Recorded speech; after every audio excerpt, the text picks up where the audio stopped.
This is the Black Pot, aka Kukushonomo, where we speak truth to power. And this is by way of saying thank you so much for allowing us into the comfort of your homes. This is where we speak truth to power. It is called the Black Pot, aka Kukushonomo, and my name certainly Blakk Rasta. Oh my God, have mercy. Now, my brother, my sister, today we have so many different things to talk about. Remember, it's in the service of God and country. Now, we normally don't like to criticize, but if we must criticize, we would only criticize to build and not to destroy. This is the Black Pot, aka Kukushonomo, where we speak truth to power. Now we go around our continent of Africa, certainly we are in Ghana as well, and then we look at some very interesting issues that border on the development of our people, our land, and our continent. This is the Black Pot, aka Kukushonomo, and today we have so many different things to talk about. I just pray for strength. Oh my God, have mercy. Blessed is the man that walketh not in the counsel of the heathen, that sitteth in the seat that is scornful, but his delight is in the law of the Lord, and in this law that say, I dictate sunrise and sundown. Him I go deal like a tree planted by the rivers of water that bringeth forth fruit in his season. Him lift never I go wither, and whatsoever him do shall prosper. Let everybody say, Joy! Kadama away, grobabe. Now I want to kickstart with something very interesting, which I have titled the Alban Bagbin spending spree. My brother, my sister, Alban Bagbin is the Speaker of Parliament for Ghana right now. And for the very first time, we have somebody from the opposition who is sitting over parliamentary proceedings with a majority that is not in his favor. Now they say we have a hung parliament. In contemporary times, we are seeing a Speaker of Parliament who is on the other side of the government. And for that matter, we are not expecting pleasant things to be said about him by the government. What are we hearing? What are we seeing? What do we know? What are the truths? What are the half-truths? And what are the lies? My brother, my sister, now on the front page of the Daily Guide, there is something that has come out, and it says Alban Bagbin blows 1.1 million American dollars on Dubai trips. What is the truth about this? What exactly are they talking about? Now, Alban Bagbin is presiding over a hung parliament, and this hung parliament, my brother, my sister, they say 137 to 137, and the Supreme Court came in and ruled that the Speaker, at a time as long as he is an MP, can vote. Some people have said too many things about it. Some have said too few things about this. We'll get into that later. But in the interim, has Alban Bagbin blown 1.1 million American dollars on his Dubai trip? Now, reading this newspaper, which belongs to the government anyway, it is said that Alban Bagbin has been to Dubai 5 solid times. And on each trip, he spent 200,000 American dollars. According to the newspaper and some other such sources, the first time Alban Bagbin traveled all the way to Dubai to deal with his health, he went with as many as 13 people, including his nephews, his cousins, his concubines, and everything. In fact, his pets, he even took along. 13 solid people. And this trip is being sponsored by the taxpayer, the Ghanaian government. Now the second trip, he reduced the number to 9 people. Why did he reduce the number? Now, according to this newspaper, he reduced it because there was a public furore about why the Speaker of Parliament is blowing public funds like that. My brother, my sister, if there's an average of 200,000 American dollars per trip, then Alban Bagbin is said to have spent at least 1.1 billion American dollars, according to the Daily Guide newspaper. Now, my brother, my sister, when you read the newspaper deeper, it says that the man has hernia and he's treating hernia. He has cancer in the terminal stages and he's treating that as well. Apart from that, he is also traveling with a whole big crew. We have talked about this, so I will not go too deep into this, but let's look at this. Is it healthy to be playing politics with a man's health? He has hernia, he has cancer, and so many other things they would attribute to a sick man. Would this not be enough to kill this man? But are we trying to say that because if we say some of these things, they might end up pushing the man closer to his grave? So even if he's doing something wrong, we should not talk about it? Of course, there's no criminality in this. What are the laws of Ghana saying when it comes to the Speaker of Parliament traveling out for treatment? My concern is this. At a time that the country is slumping into retrogression, at a time that the country is crying that it is broke beyond repair, we still have Ghanaian doctors taking so much disrespect. Why do I call it disrespectful behavior? It is the same taxpayers' money that has been used to train these doctors. Now, some of these doctors were even trained outside the country. Now, the doctors return, and the so-called VVIP, members of the society, do not consult those doctors for treatment. They fly out and give the taxpayers' money out to foreigners who are already rich. Now, it is almost like a hobby now for every Ghanaian politician to travel out of the country for treatment. They do not even trust the Ghanaian doctor. So the Ghanaian doctor is not even ready to serve Ghana anymore. When coronavirus came, we saw how our gallant health workers stood firm.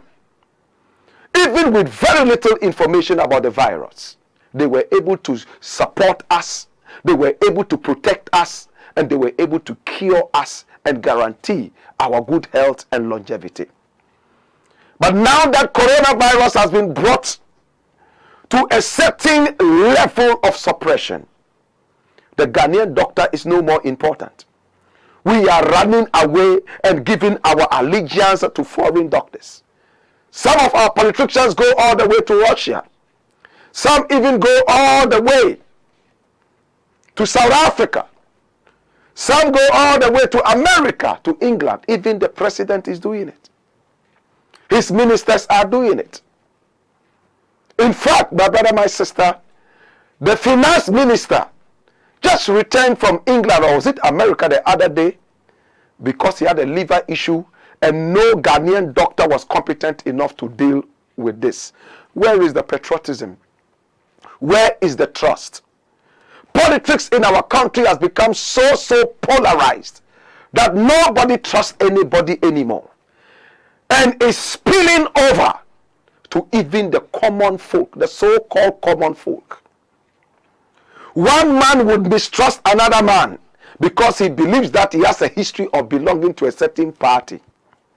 People are not getting jobs all because they have no party cards to show. Some people are targeted and marked for death all because they speak against a certain ill in the society that is being perpetrated by one political party. Now, did politics come to help us, or it came to divide us? Would the speaker have spent this amount of money if the money was coming from his own coffers? Listen, I'm asking a very important question. If the Speaker of Parliament had this money, do you think that he would have blown it the way he's blowing it? And is it true that he's actually blowing 1.1 million American dollars on just 5 trips for his health? Now let me break the news. In November 2021, the same Daily Guide newspaper published that the Speaker of Parliament, Alban Bagbin, whose health is being used to play chess. Right now, he's sick, he has hernia, he has cancer, he has that, he has that.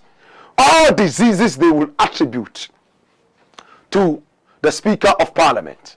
My brother, my sister, now interestingly, see what is happening. In November 2021, the same newspaper published that Alban Bagbin had blown about 600,000 American dollars on his Dubai trips at that time. Only for the newspaper to run back and delete the story from its website, as if to say, oh, we made a mistake, oh, we lied. Can we trust the same newspaper to tell us that 1.1 million American dollars have been blown? Can we trust the same newspaper to tell us the truth? Right now, the truth is a very rare commodity in this country, all because of politics. A man is ready to tell as many lies as he can. Lies that can fill the whole ocean. Lies with so much power to sink a whole Titanic. All because of politics. Because of politics, nobody trusts another right now. Because of politics, my brother, my sister, some people are going hungry. Our hospitals are so choked that our own women in the 21st century are still going in labor on the bare floor, not even mats on. Our politics, in fact, pushed us so deep into the doldrums that today we sit back and we are like, oh God, what is really happening to us as a people? Look at the condition of our hospitals. In fact, in Ghana, one doctor is to about 2,000 people and over. That means if we all were supposed to be treated,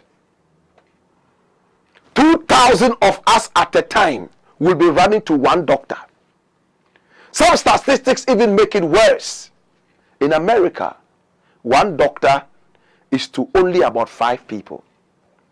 But to us, the last time I checked, they even said it was one doctor to 10,000 people. How would we be able to get good health when 10,000 people are being treated by one doctor at a time? My brother, my sister, to Alban Bagbin, I ask you again, if you had this money, would you be blowing it like this? Would you rather not sit back and say, oh, let me think about how I can judiciously use money? Because money is a rare commodity right about now. But no, you are blowing it because it's the taxpayers' money. You are blowing it because it's your time to blow money. Where is the patriotism that you preach? Where is that patriotism? Everybody takes advantage of the system at a point and weakens the system. So the system starts hemorrhaging, and then we throw our patriotism away into the doldrums. My brother, my sister, 1.1 million American dollars blown away, according to the Daily Guide. I leave it here as I tackle my next story. And my next story is about Kwesi Pratt talking about something interesting. Now, Kwesi Pratt is a veteran senior journalist. And when he speaks, a lot of Ghanaians respect him. Because when he speaks with wisdom. And most of the time, in fact, he is very, very objective in his submissions. Now, Kwesi Pratt is asking, Supreme Court, now if you have ruled that the Speaker of Parliament at a time can vote, where is going to be the neutrality of such a person? Now, we all remember that the Supreme Court recently ruled that the Speaker of Parliament at a time, if he's an MP, can vote and can form part of the quorum. Right? Kwesi Pratt is asking, where is the neutrality? How can you say that there is neutrality when the Speaker of Parliament presiding over parliamentary activities can vote? Now let's go a little deeper into this. We all know the so-called Joe Wise, don't we? Now Joe Wise is an MP, and at the same time, he's the Deputy Speaker of Parliament. Now when the Speaker of Parliament is on his Dubai spree, we see Joe Wise sitting in for him. Now the last time that he sat in for Alban Bagbin, there was a whole furore. People were punching each other. Their pot bellies were being punched night and day. Some people's puffy faces were being punched. Some vomited right there inside the Parliament House.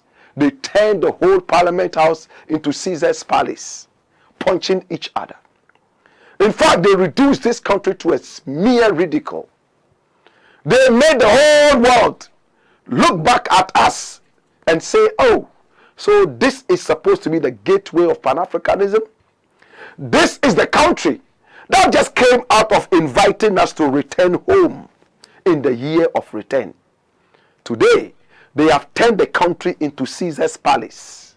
In fact, they have Tysons and Riddick Bowe in the ring.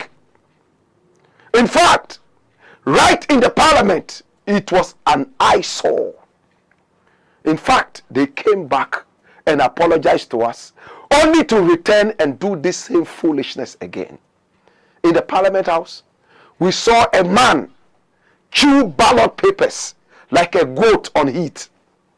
In the Parliament House, we saw how other parliamentarians chased each other, kicking down each other like schoolboys fighting over pantry food. My brother, my sister, today as it stands, Joe Wise and his people are happy. Joe Wise says he's the happiest man because now there is justice. Kwesi Pratt says a speaker like that can never ever be neutral. Now if you are the speaker, it's almost like you are the judge of a debate.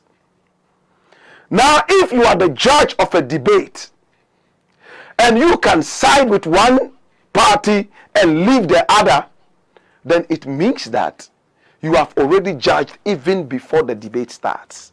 True or false? My brother, my sister, Kwesi Pratt has made a very important remark, and we all need to look at it.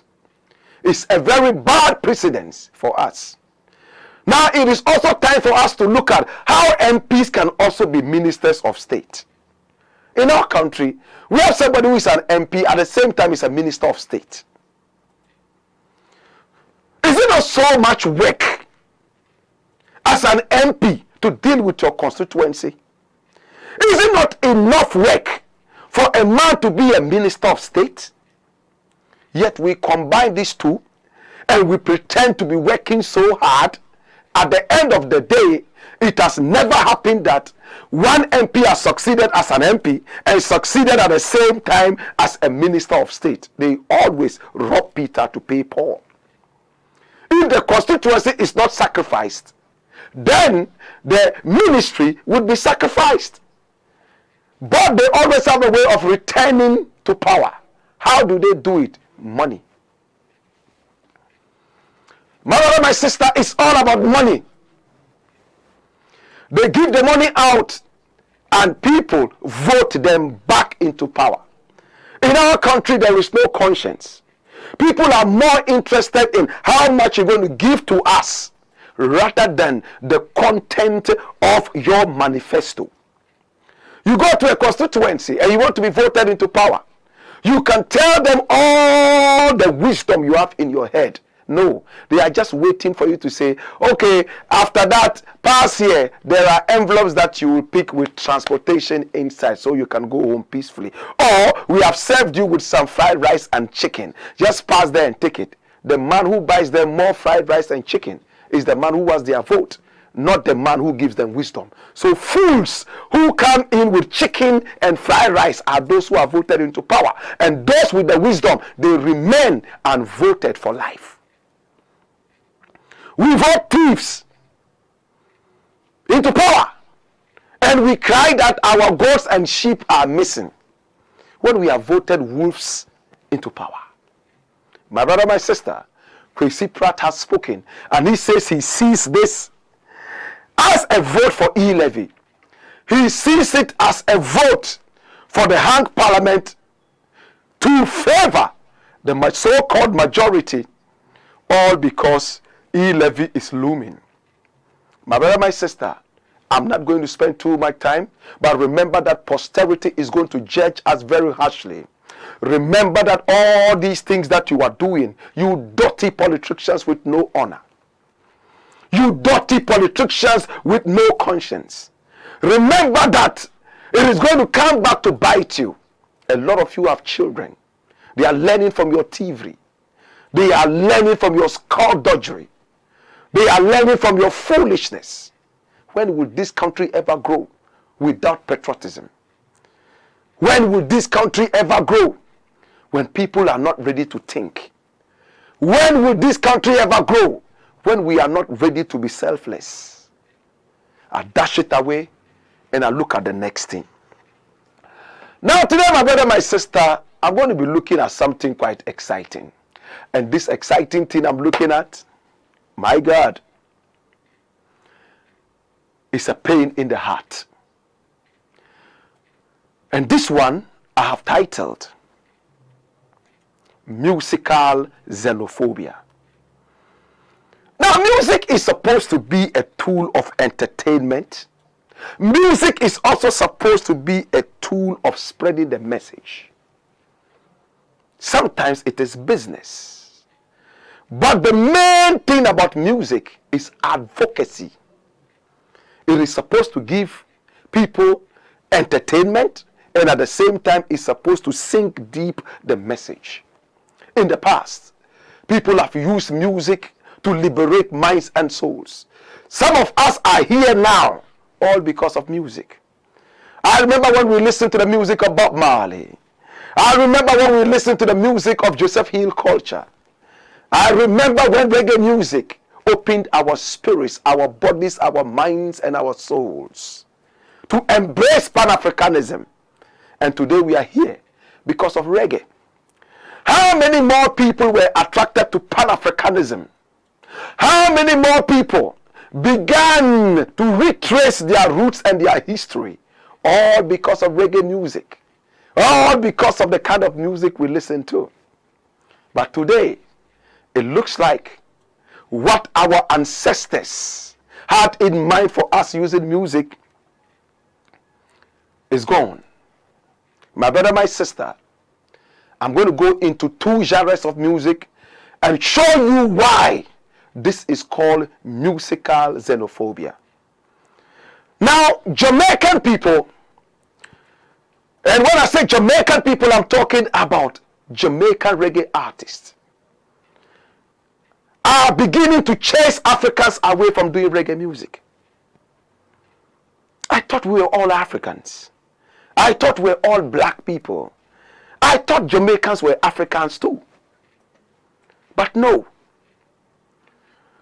Some Jamaican people, my brother, my sister, who are artists, lot African reggae artists. And I'll give you an example. Now you all know the artist known as Luciano, right? He was born Jephthah Mike Clement. And he started singing all the way in the Seventh-day Adventist Church. My brother, my sister, he calls himself the messenger. In fact, he is a very conscious reggae artist. Even by his dressing, it's all about Africa. The hat he wears, the dresses he puts on, and even the necklaces he wears, and his messages in music. So it came as a shock when Luciano was in Ghana a few months back, performed with some artists here. It was all pomp and pageantry. Right after that, he returned to Jamaica. And what did he say about Ghanaian reggae and dancehall artists? He said the country is full of copycats. Every big Jamaican artist has a copycat in Ghana. In other words, Sizzla has a Sizzla copycat in Ghana. Yes, Luciano himself has a copycat in Ghana. Oh yes, Capleton also has a copycat in Ghana. And even Chronix also has a copycat in Ghana. So for that matter, promoters are no longer going for the original artists. They rather go for the copycat because they are cheaper. That's what Luciano said. He went ahead to say that some artists in Ghana, when they are singing, you don't even know what they are singing about. In fact, I have toured around the world and I have seen how some Jamaican artists hate African artists all because they sing reggae.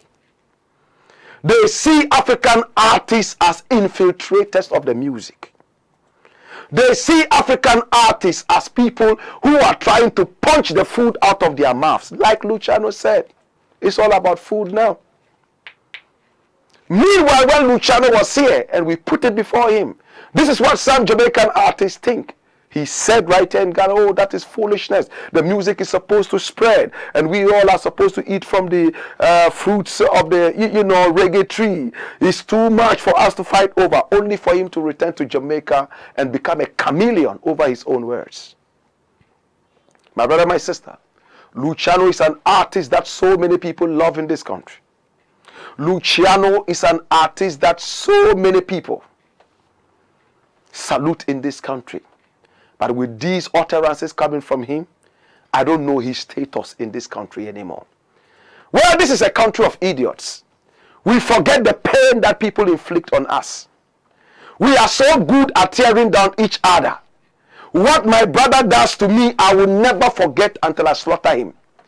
But what people from outside this country do to us, we forget easily and embrace them again, and when we turn back, they stab us right in the back. In fact, to make it worse, a son of Bob Marley, Stephen Marley, also came out and spoke. What did he say? Stephen Marley said, no people on earth have the right to benefit from the fruits of reggae but Jamaicans. Did you hear that? Nobody has the right to enjoy the fruits of reggae but Jamaicans. Musical xenophobia. In fact, 90% of all the conscious reggae music that is in the air is about Africa. True or false? In fact, even the history of Jamaica will never start nor end if Africa was not included. And today, if we have proponents of reggae coming out to tell us this, around the world, if anybody is looking for reggae artists, they go to Jamaica. We are not crying about that. Enjoy the fruits. But if you have abandoned your own reggae and you are going for some cheap dancehall, trap dancehall that makes no sense to us, if we want to still enjoy the choco bam, choco bam, kuchoko bam, kuchoko bam, and you are not giving it to us, you are giving us some trash trap music that makes no sense. It only makes sense to you and your cronies. Music embedded in violence, sexism, and foolishness. And African people say, hey, we want to remain conscious. These people have to conscientize us. Now they are going astray, wayward. Let us continue to be on track. And we decide to take over the authentic reggae and push it, and you hate us, then you are hating your body, your mind, and your soul. I have toured around the world and I've performed with great reggae artists. And some of them, their demeanor changes when you tell them that, oh, you are a reggae artist from Ghana. They are even jealous that you are making money from multi-million companies. It should come to them. After all, it is for them.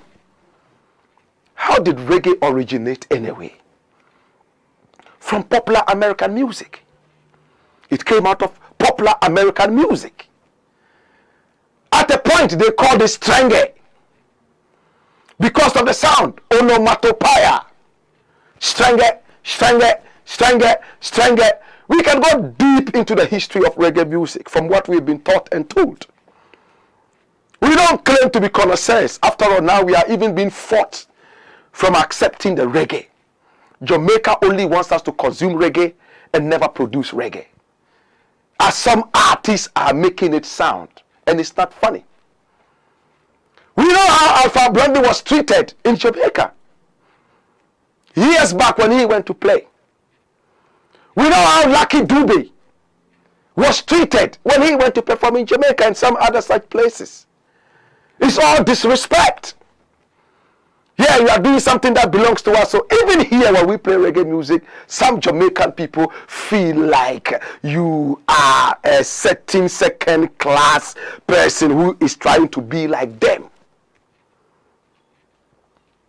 Strenge became reggae by the kind courtesy of Toots Frederick Hibbert of blessed memory. My brother, my sister, it became reggae in terms of the name, in terms of the texture. Reggae itself, in fact, the guitar, the changa, that had a certain echo. According to what we read around and what we know, it came by mistake. Because a top producer brought a certain machine from the US or from England, and when they plucked it, he didn't know his way around it too much. And when the guitar was played, it sounded with a certain reverb or echo. Chang will become changa. And reggae music evolved from them times. So what we are advocating is kuchoko. Same thing. Kuchoko is the same as strenge. In English literature, we call that onomatopoeia, naming it after the sound it produces. Strenge was all because of strenge, and it became reggae. Jamaica has taken it. Jamaica doesn't want us to be part of it. So we say what we are doing now, or our evolvement of reggae, is kuchoko. And kuchoko is also the same sound. You listen to authentic reggae, you hear kuchoko, kuchoko, kuchoko in the African ear. So we bring reggae, we add our traditional African music to it, and we push it and sell it out. So next time any Jamaican artist meets me out there performing, what kind of music do you do? Oh, I do kuchoko. Oh, really? Now he'll become my guest. We'll sit back and say, oh, what is it? Tell me about kuchoko. I've played around the world. I've played kuchoko, and sometimes when I employ Jamaican musicians to play it, they are even confused. They don't know where the timing starts and where the timing ends. Same way, we'll take the reggae and turn it with our spirit around and give it back. After all, we are masters of creation. True? My brother, my sister, we love Jamaica. This is just talking about Jamaican artists and their attitude. Remember, artists, not all Jamaican people. Jamaican artists. I have seen Rebel Salute and some other such wonderful reggae festivals where African artists like Pato Rankin, Bobby Wine, and they were invited to. We get to go there once every millennium because we are not considered as reggae artists at all. We are Afrobeat artists. We are that artists. No matter how much you play reggae music, you can never become a reggae artist as an African. You are an Afrobeat artist. You can be as authentic as you can in reggae. No, you are nothing but an Afrobeat artist. That's xenophobia. Raw as it is, the truth is bitter. But that's what it is. You are singing about unity. You are singing about coming together. But when it comes to sharing the cake, it's war. Of course, I know Africans who see Jamaicans as not Africans and as whatever, but that is for discussion another day. Today we're talking about music. Musical xenophobia. And I'm so passionate when I talk about things like this. Listen, when I was in school, I think that was somewhere in 1998, Joseph Hill came to Ghana, culture. And he has been responsible for uplifting a lot of Ghanaian souls into consciousness. Culture.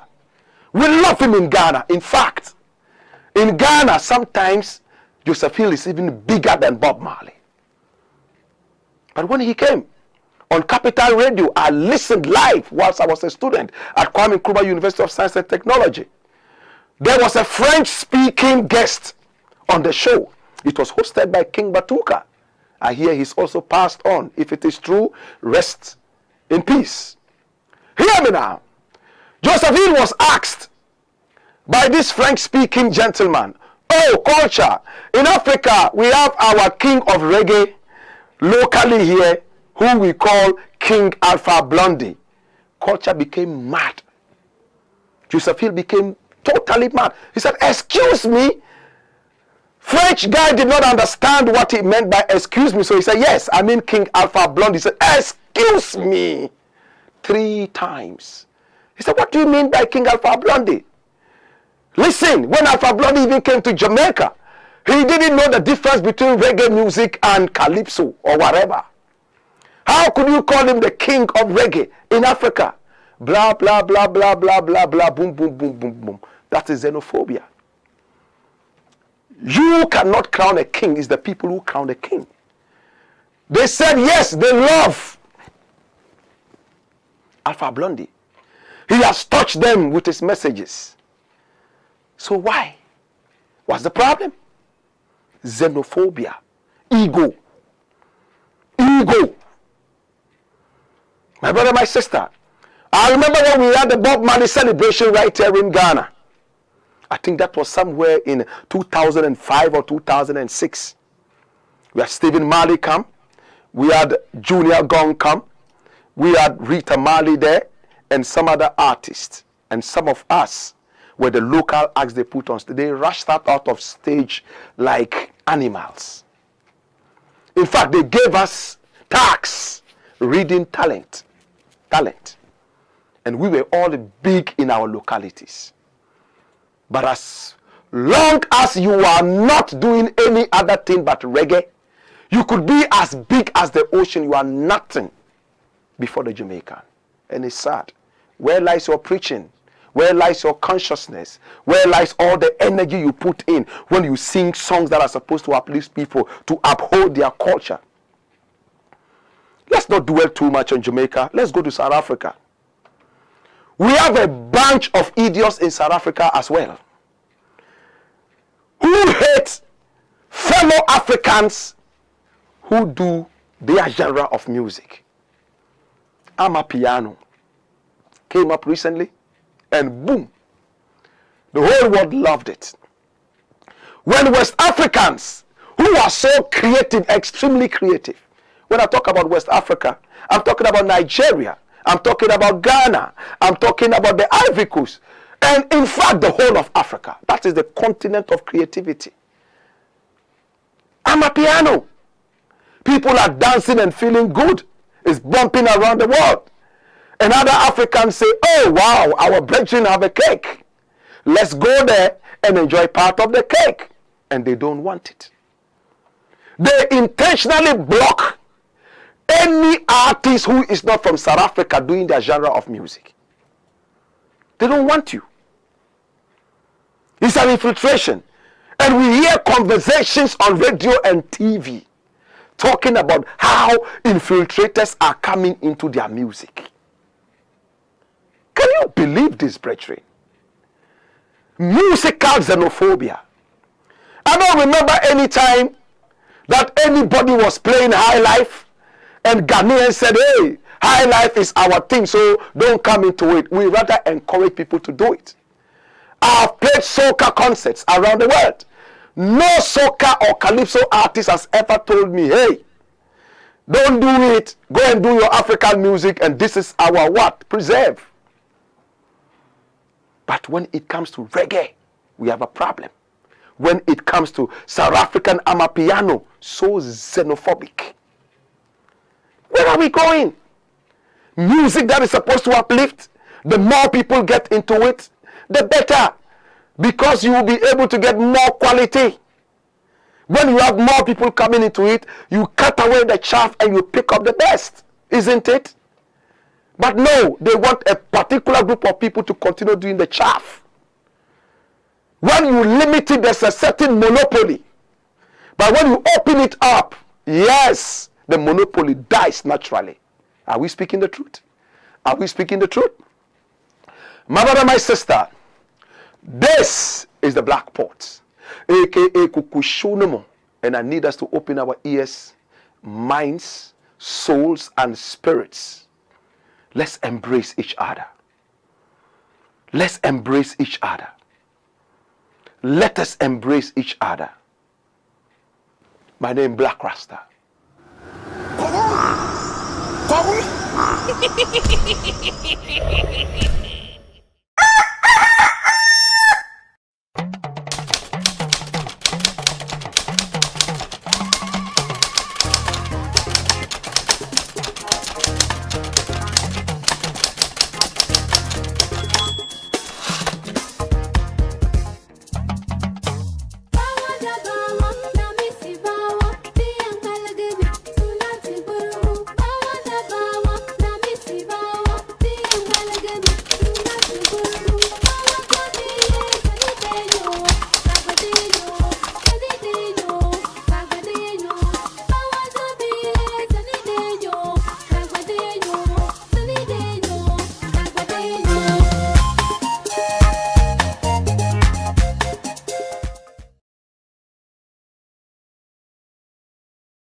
Truth to power. And remember, we are live on the Black Empire TV. We are live on Pan-African TV and live on Loud Silence TV. Also live on Ghana Web TV. We are also live on our YouTube page, which is the Black Empire Media, and our Black is B-L-A-K-K. B-L-A-K-K. Follow us, and every day, Monday to Friday at 4 p.m. on the dot, we bring to you an opinionated view of issues. And remember, we try to be as objective as possible. We speak truth to power. And we don't like to criticize. If we must criticize, we would only criticize to build and not to destroy. That is why we are not on the payroll of any politician. In fact, they are even scared of us. We have the track record. No single politician, dead or alive, can ever say that they gave us a penny to skew our thoughts and our minds. This is the Black Pot, aka Kukushonemo. And of course, for enquiries, you can also contact us on 024 449 461. That is where we are. Hear me now. It looks like in this country, we love big buttocks more than big brains. Big buttocks more than big brains. That is why we have no inventors. That is why we have no people who go to the moon. That is why, my brother, my sister, a big adult can behave like a little child when he sees big buttocks. What is happening? Right now, there is something they call liposuction.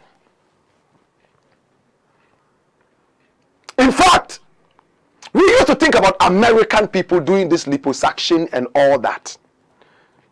Because in American pop culture, we have these things being glorified and glamorized. But today in Ghana, people are spending money to grow big buttocks. They don't grow their brains. We all heard about the story of Moesha Budwong from my own hometown. Moesha Budwong went for all the liposuction, and she wasn't shy to talk about it. She got big boobs, big backsides for prostitution. That's the raw truth. Men were coming in left, right, and center. All of a sudden, she said she has met Jesus Christ. In fact, on the way to... And Jesus Christ pulled her close. Thanks be to the Most High God. She's now talking to young girls to be careful and run away from all that kind of thing. But there is another young lady who just popped up. I think her name is Kisa Beckley. She's supposed to be an actress, but I've never seen a movie by her anyway. Some people have seen. And she has just come out to say she spent 60,000 Ghana cedis. That's about $1,000 for liposuction. Big boobs, big back. And she says her investment is paying off. That is where I have a problem. Hey, she has grown a big backside, grown big top. And she says when she goes on social media, her DM, as direct message, is inundated with messages from men who are ready to pay. And she's getting money from men for prostitution. My brother, my sister, a lot of other women in Ghana, especially the so-called celebrities, are into this nonsense. Liposuction. They grow this. Are they looking at the side effects? What kind of a nation are we growing? A nation of big buttocks and no big brains? Right now, my brother, my sister, they do not care how many competitions you win, how many inventions you are on the way to creating. They do not care, my brother, my sister, how much brains you have. They do not care, my brother, my sister, what theories you are propounding in science. All they care about is big buttocks. Ministers of state are spending the taxpayers' money on big buttocks. Hey, I am saying that ministers of state are spending big money on big buttocks. Politicians are spending big money on big buttocks. Recently we heard about the president flying with one Sewa Bruni who came out to say that she was the president's girlfriend. Big buttocks. We have heard about how our own Minister of Defense and National Security, whatever that ministry is, Kandapa, fly all the way on national duty only to chase big buttocks. We saw how he became a little toddler being turned around and pendulumed around, my brother, my sister, by big buttocks. He became a ridicule. In the past, we heard about the rape that Nkense Aka, the then vice president, got himself into big buttocks. My brother, my sister, what are we telling the little girls coming up? That it is not okay to go study biology, physics, chemistry, mathematics. It is just okay to go cut your body, go under the surgeon's knife, and then grow big buttocks and big boobs. Very soon, if you don't see a girl near you, you will not recognize her if you don't see her for 2 months. Slim girls now have big buttocks and big fronts. They are those who are our ministers now.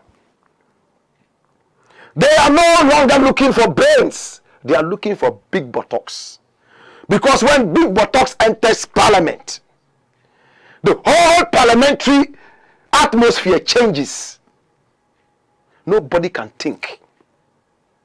Everybody is looking for big buttocks. My brother, my sister, I look at some of these things and I weep for the country. Are these your priorities?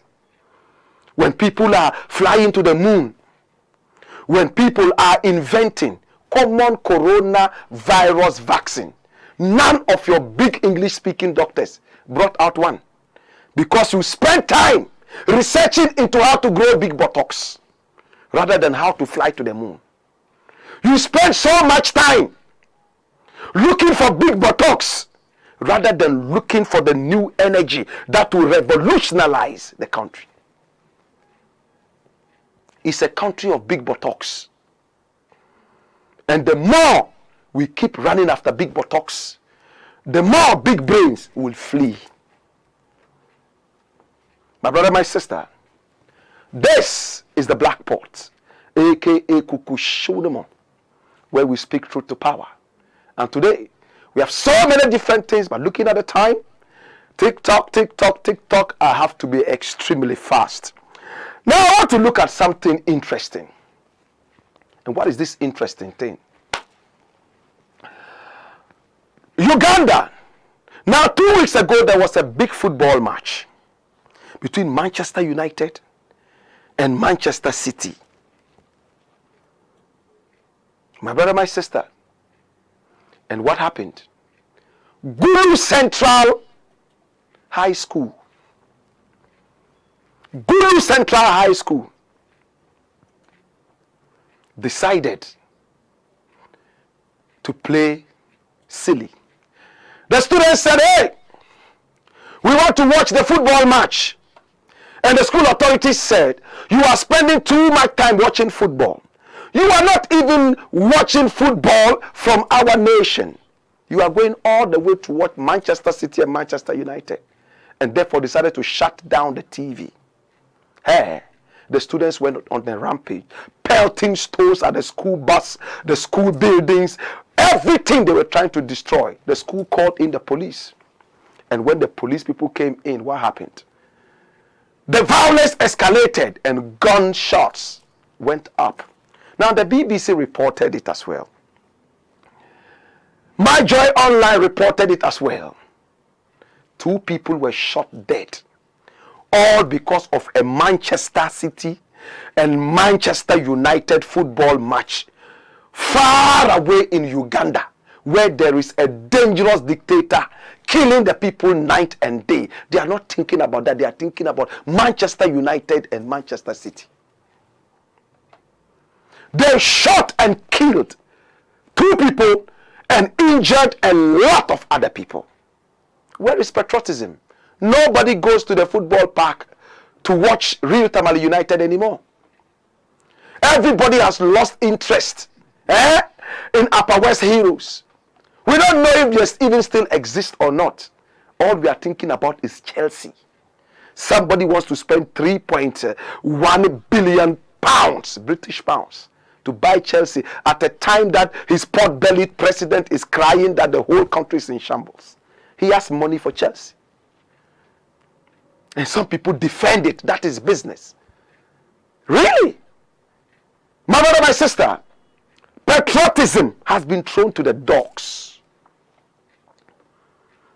In Uganda, students have been shot and killed because they went on a rampage for not being allowed to watch a Manchester City and Manchester match. Would it have been the same story if they were asked to have a national Labor Day? The dirty gutters in Kampala, could they just take one day and clean them up? No, they will not do it. It's not important to them. They owe allegiance to the white man who colonized them several years back. Their loins are still attached to those. They have no respect. And somebody will sit back and say, but that's a game. Football is... Really? My brother, my sister, when would our local teams grow? Can we give them the same energy that we are giving to all these Manchester United, Chelsea, and the rest? We don't respect them. Then you say, patronize domestic goods. In Nigeria, no, they want Gucci and Gabbana. Then you are telling them to go and buy Dangote what? In Ghana, they want Sean Combs. You want them to go and buy what? Makwala what? No. How would we grow the local industry? How can we encourage local production? That is why every now and then you are running to the IMF and the World Bank crying for loans. Because all your money is going to them. That's a shame. I wish I could go deeper into this, but my time is running out. And I want to look at another thing which is interesting. Talking about this same big buttocks, I want to look at something interesting. I'm going back to big buttocks. Hear me now. Some schools now are so engrossed in sex for grades. The young girls are those passing their exam in the universities in Ghana because of big buttocks. In fact, when you go to their graduation, the first class, in fact, all of them are big buttocks. The slim girls with nothing. brilliant as they are those who get the first, last class and Jikodidi. Now, the professor, in fact, the boss of the KTU, Kofredua Technical University, has come out to bemoan this at the inauguration of the students. What did he say? He said, hey, sex for grace in this school, banned. So all you young girls who are here, and you think you have big buttocks, and your big buttocks are enough to pass all your papers, we are tracking down all the lecturers doing that. Did you hear that? That means there are lecturers who are running after big buttocks and selling the credibility of our education to the big buttocks. In fact, I remember when we were in school, anytime examination tips came out, big buttocks got those first. So if you were a friend to big buttocks, you would always pass your exam. Those of us who couldn't become friends to big buttocks because our pockets were so dry,